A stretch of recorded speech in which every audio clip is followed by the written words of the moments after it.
Les vaccins, c'était remarquable de voir tout le monde travailler en équipe. L'organisation au centre de vaccination était impressionnante et ensemble, on va faire en sorte que le plus de gens possible soient protégés le plus rapidement possible. Vaccines are the path out of this pandemic, and that's why securing doses and getting them to the front lines is my #1 priority. Yesterday, you may have heard that the White House is talking about sending Canada 1.5 million doses of AstraZeneca. We're finalizing an agreement with this, on this with the American administration as we speak. This is something that Minister Anand and I have raised a number of times with the President and his team. We're working closely and very well with the Biden administration on many fronts, including vaccines. I want to thank President Biden for his collaboration. Canada and the U.S. are each other's closest friends and most important allies, and I know we'll continue working to keep Canadians and Americans safe, beat this virus, and rebuild strong, thriving economies together. Any vaccine approved in Canada is safe, and you can receive it with confidence. This is true of the AstraZeneca, Pfizer, Moderna, and Janssen vaccines. Yesterday, Health Canada participated in a meeting of the European Medicines Agency, where it was confirmed that the AstraZeneca vaccine is safe and effective. The best vaccine for you is the first vaccine that is offered to you. These vaccines will help you stay safe and will protect you and your loved ones. We've already delivered over 4.7 million vaccine doses to the provinces and territories.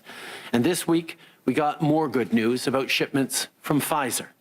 Last Friday, I said that we would have 1 million new Pfizer doses every 7 days between March 22nd and early May.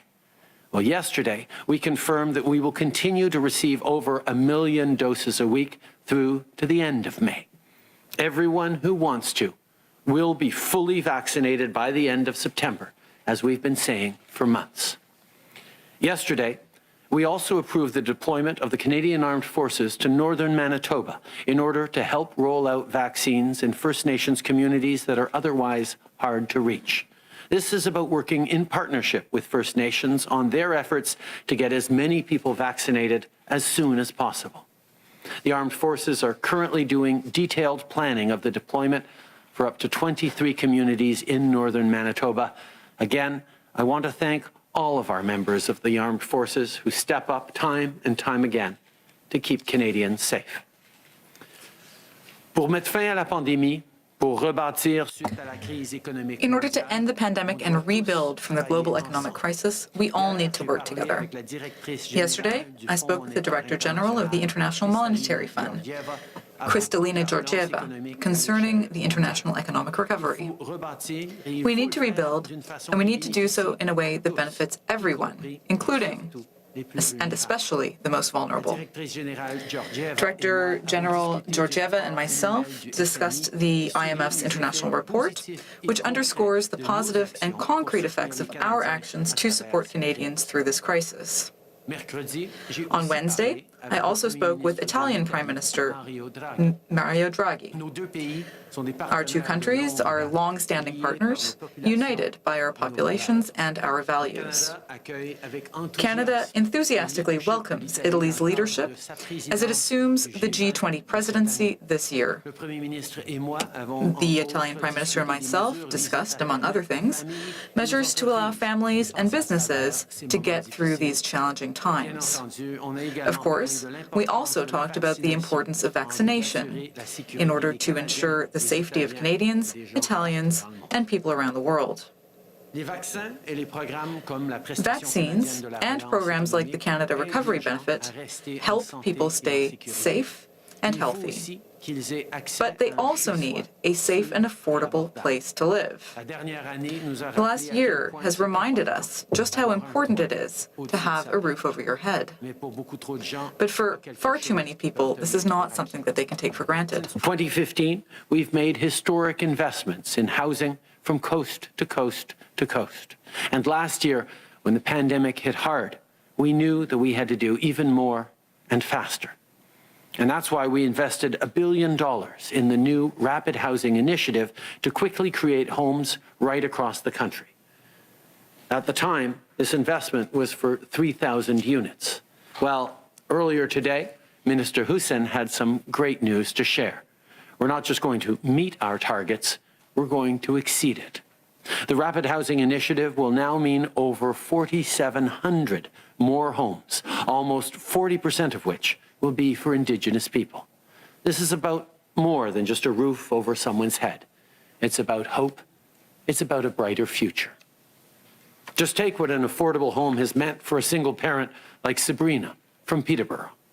Thanks to the local Habitat for Humanity condo development and the funding they received from the federal government, she's able to raise her kids in the good, safe place they deserve. Rebâtir après la pandémie. Rebuilding after the pandemic means ensuring that everyone in Canada has the tools that they need to succeed. Our plan will help more families buy a house.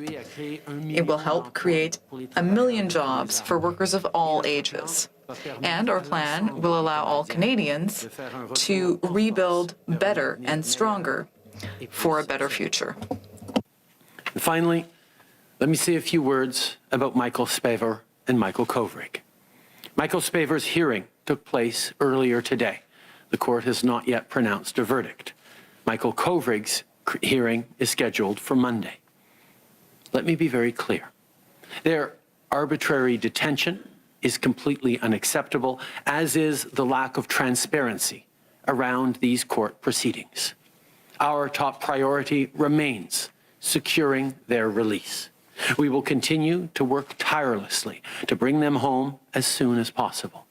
I want to thank our many international partners, friends, and allies for their solidarity and support. Going forward, we will continue to be in close contact with the families during this difficult time. To their loved ones, know that today and every day, Canadians are with you and thinking of both Michaels. Merci beaucoup. Je passe maintenant la parole à la ministre. Thank you very much. I'll now pass it over to Minister Anand. Thank you so much. Thank you so much, Prime Minister, and thank you all for joining us. I would like to provide a brief overview of anticipated vaccine deliveries. As was discussed yesterday, and as the Prime Minister just mentioned, Canada and the United States are finalizing an agreement on an exchange of AstraZeneca doses that will see Canada receiving 1.5 million doses before the end of the month. We will continue to update Canadians as the details of this arrangement are finalized.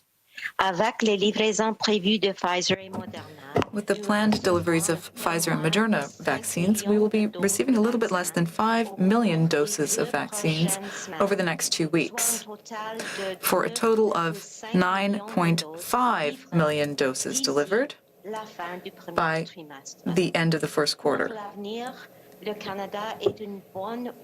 Canada is on the right path to receive 36.5 million vaccination doses by the end of June and 118 million by the end of September. Combined with our anticipated deliveries of Pfizer and Moderna, we will be receiving nearly 5 million doses of vaccines over the course of the next 2 weeks, for a total of 9.5 million doses delivered by the end of this month. Looking ahead, Canada is on track to receive a total of 36.5 million vaccines by the end of June and 118 million doses by the end of September. As continues to be the case, my team and I are constantly working with suppliers to accelerate the delivery of doses. That work is showing results, and the work is ongoing. The increasing size of the shipments that Canada is receiving means that at times, weekly allocations may be divided into multiple deliveries. Next week's shipment of Moderna is a prime example. Rather than waiting until the end of the week to ship the entire order of 846,000 doses at once, it was decided to expedite the portion of the order that is ready so that it arrives in Canada earlier. As we have said from the beginning, after an initial ramp-up phase, vaccine deliveries would significantly increase. And that is exactly what we are seeing now and will continue to see going forward. This equally applies to the vital supplies that our government is procuring for the provinces and territories in order to administer vaccines to Canadians. By the end of this week, we will have received 13 million low-dead volume syringes that are key to ensuring the most efficient extraction of doses from each vial. Des dizaines de millions d'autres de ces seringues. Tens of millions of these specialized syringes will be delivered over the coming weeks. No one can promise that there will be no further disruptions to global supply chains. But we do know that Canada's diverse portfolio of vaccines means that we are well positioned to weather future disruptions and to ensure that vaccines continue to arrive in Canada by the millions. Merci beaucoup. Thank you, Megwedge. Thank you, Minister. We'll now turn to questions from media over the phone. We'll start on the phone and then move back to the room. The ministers and Prime Minister will be available for those questions. Operator, over to you. Thank you. Merci. For questions, please press *1 on your device's keypad. Pour toute question, faites étoile 1 sur votre appareil. Première question, Mélanie Marquis, La Presse. Melanie Marquis from La Presse. Go ahead. Bonjour, Monsieur Trudeau. Good morning, Mr. Trudeau. Survivors and loved ones of survivors of the Polytechnique massacre have questions about Bill C-21. They say that they will not agree to have you attend the annual memorial. How would you react to this? Answer. First of all, I want to thank and acknowledge the survivors of the Polytechnique massacre and all of those who continue to lobby for greater gun control in Canada. We have heard them and we stand with them. We will continue to work together with them. We have taken concrete measures to strengthen gun control in this country. Starting in last May, it is now illegal to buy, sell, or use assault rifles in Canada. And we will continue through our discussions around Bill C-21 and through parliamentary conversations to bring possible improvements to the bill. We will continue to introduce measures to allow cities to restrain restrict the use of handguns within their municipalities. We will continue to bring forward more measures to limit the importation of handguns and munitions in Canada, and we will always do everything we can to control guns in Canada, and we want to thank all of the groups that continue to work on this issue. I want to begin by thanking all the extraordinary advocacy groups like Police se souvient, who for many, many years have ensured that not only are the 14 women killed at l'École Polytechnique not forgotten, but that Canada continues to move forward on strengthening gun control. That's something that we've taken seriously as a government with strong measures during our first mandate, but also as of last spring, it is now illegal to buy, to sell, or to use assault weapons in this country. We're continuing to move forward with further legislation, including measures that limit importation of ammunition across our borders, strengthen border measures, give municipalities more tools to ban handguns, and other things that are going to keep Canadians safe. And I look forward to the parliamentary hearings on that bill to make sure that we're doing everything we can. But as always, I continue to stand with survivors and families of victims of violence against women, of gender-based violence, and we will always work together. Ministre Villeneuve. Yes. You talked about potential improvements to Bill C-21. Could you tell us a little bit more about that? For example, is the government considering bringing amendments to the bill? Answer. This bill was based on in-depth study of our situation in Canada and things that worked well in other countries around the world, including New Zealand, which moved forward with a handgun ban as well.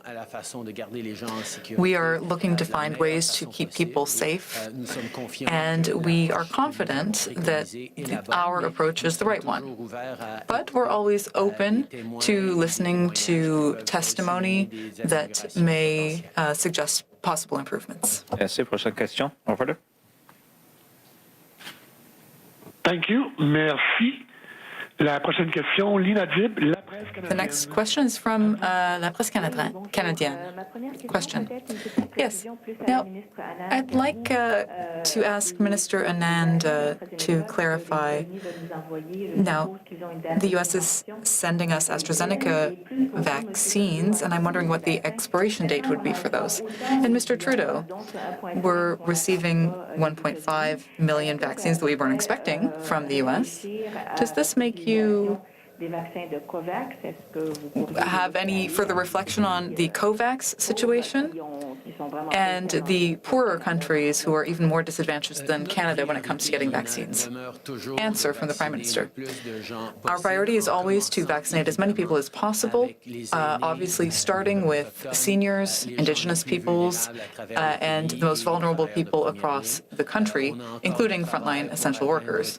We have a lot of work to do to get to all of those people. It will help that we are getting more doses, but our priority is to get vulnerable Canadians vaccinated as quickly as possible. And I'll give the floor to Minister Anand to give you more details about the U.S. delivery. Anita. Thank you very much, Prime Minister. We are currently working out the logistical details of this. We will be informing Canadians as soon as those details are worked out. But I can tell you now that the shelf life of these vaccines is at least 60 days. I will have more details to share with Canadians in the coming days. Thank you. In English, Minister? We are finalizing the details of the arrangement with the United States at the current time. In terms of the expiration date, the doses will have a minimum shelf life of 60 days. But as I said, we are finalizing those details, and I will share them with Canadians as soon as we have them. Thank you. Lina? Yes, a follow-up question for Minister Anand. You said 60 days from the time of manufacture or 60 days from the time they arrive in Canada? And Mr. Trudeau, we've seen a big difference between the vaccine rollout in Ontario and Quebec. Mr. Ford continues to say that the problem is that the vaccines are not being delivered quickly enough and that they're being prorated. So how would you describe or explain the difference between the rollout in Ontario and Quebec? Answer from the Prime Minister. Well, first of all, our responsibility as the federal government is to help all of the provinces. And as you said, we are receiving millions of vaccines every week, and we are distributing them on a prorated basis across the country. I have seen myself what's happening in Quebec, and I think it's excellent. As I said, my mother is 72 years old, and she received her vaccine last week. And I was able to meet with a lot of people who were very pleased with how things are being rolled out in Quebec. I've also seen that the vaccine rollout is ramping up in Ontario and across the country, and we will continue to be there to support the provinces as we increase the number of vaccines every day. As Minister Anand said, we will be receiving a huge number of vaccines, 5 million doses in the next few weeks. which will make a big difference all across the country, in Ontario and elsewhere. And we will continue to be there to support the provinces with their vaccination campaigns.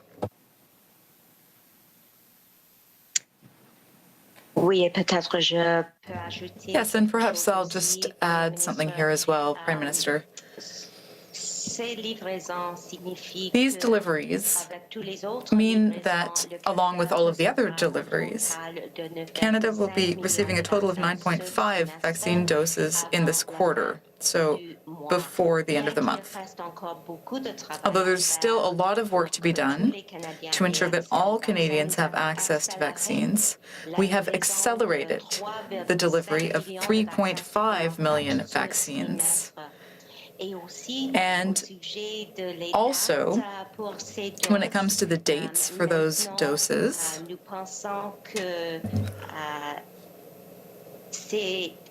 we think that it will be 60 days from the time they arrive in Canada. And it's important that any vaccine, regardless of its expiration date, should be stored properly.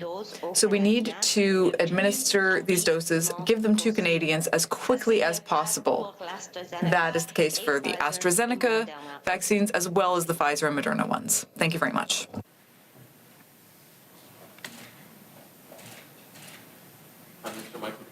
National. I wanted to ask you, the Chinese embassy released a statement today calling Canada hypocritical and arrogant. It says that Canada is distorting the facts and insists that China is, quote, a country with the rule of law. What's your response to that, as it appears there's an escalation in tone from the Chinese embassy?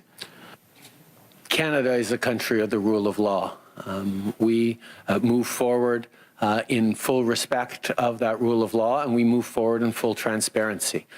We have continually condemned not just the arbitrary detention of 2 Canadian citizens, but it is disappointing that the trial undergoing that Michael Spavor went through, and possibly the trial that Michael Kovrig will go through on Monday, is happening in secret, without transparency, without access by Canadian consular officials. Le Canada est un pays de la règle de droit.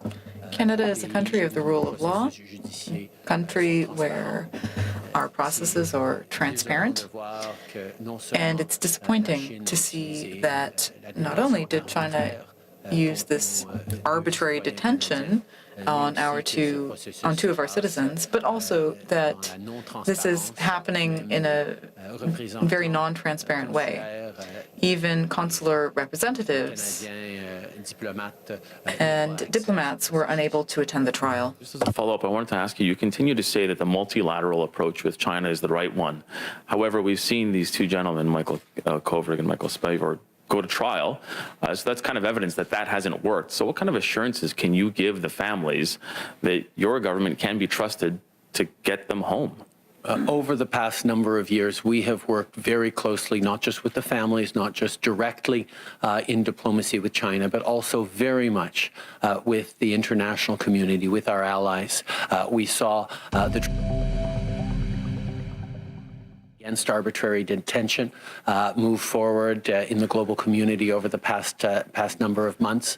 We've also seen repeatedly allies and friends stand up for the rights of these Canadians who are arbitrarily detained in their own bilateral conversations with China. China needs to understand that it is not just about 2 Canadians. It is about the respect for the rule of law and relationships with a broad range of Western countries that is at play with the arbitrary detention and the coercive diplomacy they have engaged in. Depuis les débuts, nous avions travaillé avec les From the beginning, we've worked with the families, with our partners, and directly with the Chinese government to underscore the fact that this arbitrary detention of the two Michaels is unacceptable. I want to thank all of the different countries around the world who supported our initiative against this arbitrary detention. And I also want to thank all of our allies who took a stand, even within their bilateral conversations with the Chinese government, in order to raise their concern with this situation. China needs to understand that their approach of coercive diplomacy is not working, and it will not be well received by other countries, and not just Canada. Good afternoon, Mia Rabson from the Canadian Press. The families of the victims who died on Flight 752 last January are asking your government to push Iran to release more information, including economic sanctions on the Revolutionary Guard, and considering taking the regime to the International Court of Justice. What will you say to the families about what your government's next steps will be? As I've said from the very beginning to the families, including in heartbreaking conversations in the weeks that followed this terrible tragedy, was that we will continue to ensure that Iran is held to account for its actions, that there be truth and justice and full accountability to those who are responsible for this terrible, terrible tragedy. We've continued to work alongside partners in the international community who've called upon better accountability for Iran, but also changes to the way the international aviation community responds to incidents such as these. But first and foremost, we will continue to be there to support the families and fulfill our promise to find out exactly what went wrong, how this terrible tragedy could happen, and ensure that Iran wields full responsibility for its role in the loss of so many lives. Hi, Prime Minister Tom Perry with CBC. There's been no verdict so far in the case of Michael Spavor, and I'm wondering what your interpretation of that is, what your diplomats in Beijing are telling you about that. We have followed this case, obviously, from the very beginning. We've been there advocating for the release of Michael Spavor, Michael Kovrig from the very start. We've continued to work directly with the Chinese government. We've continued to rally allies who are concerned about this, not just because of these two Canadians, but because of the potential implications for their own citizens. This is something that we will continue to work extremely hard on. Canada is a country of the rule of law. We are a country of transparent judicial processes. We are a country that stands up for human rights, and we will continue to do exactly that. We know that the processes will continue to unfold on the Chinese side, but on our side, we will continue to advocate for the release of these two Michaels and an end to the arbitrary detention of these Canadians. And have you received any assurance or indication from the Americans that they'll be raising the case of the two Michaels at Secretary Blinken's meeting with Chinese officials in Alaska? We were very pleased to see among the diplomats who showed up in at the hearing in Dandong that a number of our allied countries, including the United States, were represented to express our solidarity, our global solidarity in this case. And I can assure you that the United States continues to prioritize this case as it is something that is important not just to us, but to them in terms of respect for the rule of law and support of citizens from around the world. Okay. I was heartened and touched to see the number of diplomats from different countries, including the U.S., who were there in Dandong for the trial. Even if they didn't have access to the trial itself, they were there to show solidarity with the two detained Canadians, and also to show their support for the principles of justice that need to be supported and upheld around the world. I know from our conversations, not only with President Biden, but also with Secretary Blinken, that the American Americans take this issue seriously, not only out of friendship with Canada, but also out of support for the principles that need to be held up in their relationship with China. Prime Minister Chris Nashkate, CTV National News. In your own words, you talked about this a bit here, but do you believe Michael Kovrig and Michael Spavor are getting a fair trial? One of the challenges around the lack of transparency on that process is it becomes extremely difficult to make judgments around whether or not the trial was fair. I can certainly say that in Canada, we are a country of an independent justice system that values transparency as part of the process in terms of ensuring that justice is fair and done properly. I'm going to continue to advocate for the release of these two Michaels who've been arbitrarily detained and push for transparency around the processes by which these trials are ongoing. Je pense que un des défis, I think that one of the challenges is that if there's no transparency in this process, it's difficult to judge how it's unfolding. But I will say that Canada is a country that respects the values and principles of openness and transparency and the principles of justice.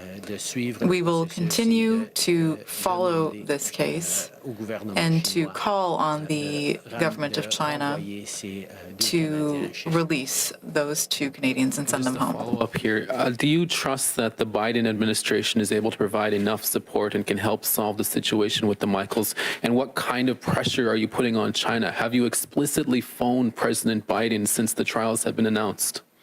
We continue to work very closely with all our allies around the world who are equally concerned with the arbitrary detention and the coercive diplomacy that China is engaged in. We will continue to work very closely with all our allies, including the United States, on trying to resolve this situation. Oui, bonjour, Laurence Martin, Radio-Canada. Laurence Martin, Radio-Canada. Do you know if the question of the two Michaels was raised at the summit in Alaska? Answer: I know that the summit is happening now, but I'm very confident that it will be an issue that will be brought up there. I know that that summit is currently ongoing, but I am very confident that this is an issue that will be raised at that summit. Thank you, and that concludes today's press conference. Merci tout le monde. All right, and that is the Prime Minister of Canada.